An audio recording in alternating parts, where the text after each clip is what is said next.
MSC Elsa 3 കപ്പൽ മുങ്ങിയത് വരുത്തിവെച്ച ദുരന്തമോ? കപ്പൽ വിഴിഞ്ഞം തുറമുഖത്തെത്തിയപ്പോൾ തന്നെ വലതുവശത്തേക്ക് ചരിവുണ്ടായിരുന്നു എന്ന് അദാനി പോർട്ടിന്റെ വെളിപ്പെടുത്തൽ. കപ്പലിന് സ്ഥിരതാ പ്രശ്നങ്ങൾ ഉണ്ട് എന്ന് കാണിച്ച് 3 കത്തുകളും അദാനി MSCക്ക് നൽകിയിരുന്നു. കപ്പലിന്റെ ചിത്രങ്ങളടക്കമുള്ള രേഖകൾ അദാനി പോർട്സ് ഹൈക്കോടതിയിൽ ഹാജരാക്കി. MSC എൽസ 3 കപ്പൽ ആലപ്പുഴയുടെ പുറംകടലിൽ എങ്ങനെ മുങ്ങിത്താഴ്ന്നു? ഇത് വരുത്തിവെച്ച ദുരന്തമാണ് എന്ന് വ്യക്തമാക്കുന്ന ചില വിവരങ്ങളാണ് ഇപ്പോൾ പുറത്തേക്ക് വരുന്നത്. വിഴിഞ്ഞം തുറമുഖത്ത് കപ്പൽ ചരക്ക് കയറ്റാനായി എത്തിയപ്പോൾ തന്നെ അതിന് 3 ഡിഗ്രിയിലേറെ ചരിവുണ്ടായിരുന്നുവെന്നാണ് അദാനി പോർട്സ് വെളിപ്പെടുത്തുന്നത്.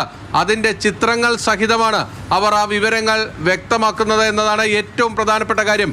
പോർട്ടിൽ അടുത്തിരിക്കുന്ന കപ്പൽ തന്നെ ചരിഞ്ഞിരിക്കുന്നതായി ആ ചിത്രങ്ങളിൽ നിന്ന് വ്യക്തവുമാണ്. അതോടൊപ്പം തന്നെ ഇതിൽ കണ്ടെയ്നറുകൾ കയറ്റുന്നതിനിടയിൽ പലതരത്തിലുള്ള ബുദ്ധിമുട്ടുകൾ നേരിട്ടിരുന്നു.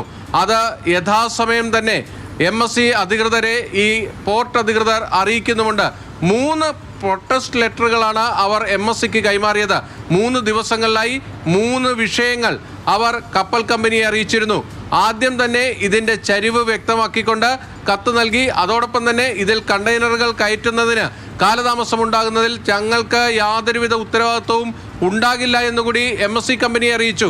ഏറ്റവും ഒടുവിൽ നൽകിയ കത്തിലാണ് പ്രധാനപ്പെട്ട വിവരമുള്ളത്. അതായത് ഈ കപ്പലിൻ്റെ സ്റ്റെബിലിറ്റിയെ തന്നെ ബാധിക്കുന്ന തരത്തിൽ അതിൻ്റെ ബെല്ലാസ്റ്റ് ടാങ്കിൽ ലീക്ക് ഉണ്ടായിരുന്നു എന്നതാണ് ആ 3ാമത്തെ കത്തിൽ പറയുന്നത്.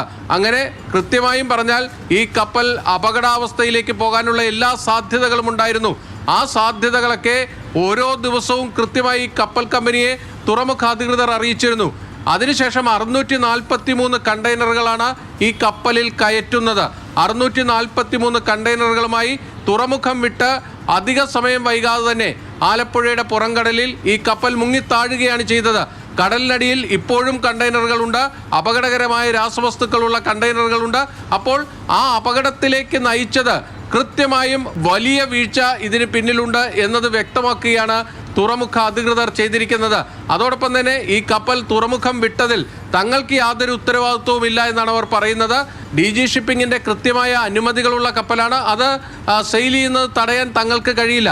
ഇതിൻ്റെ പൂർണ്ണമായ ഉത്തരവാദിത്വം കപ്പലിൻ്റെ ക്യാപ്റ്റനും കമ്പനിക്കുമാണ് എന്നാണ് പോർട്ട് അധികൃതർ വ്യക്തമാക്കുന്നത്. ഇങ്ങനെ അപകടപ്പെട്ടൊരു കപ്പലിനെ എങ്ങനെ പോർട്ട് ക്ലിയറൻസ് കൊടുത്തു എന്നുള്ളതാണ് എൻ്റെ ഒരു പേഴ്സണൽ ഒപ്പീനിയൻ.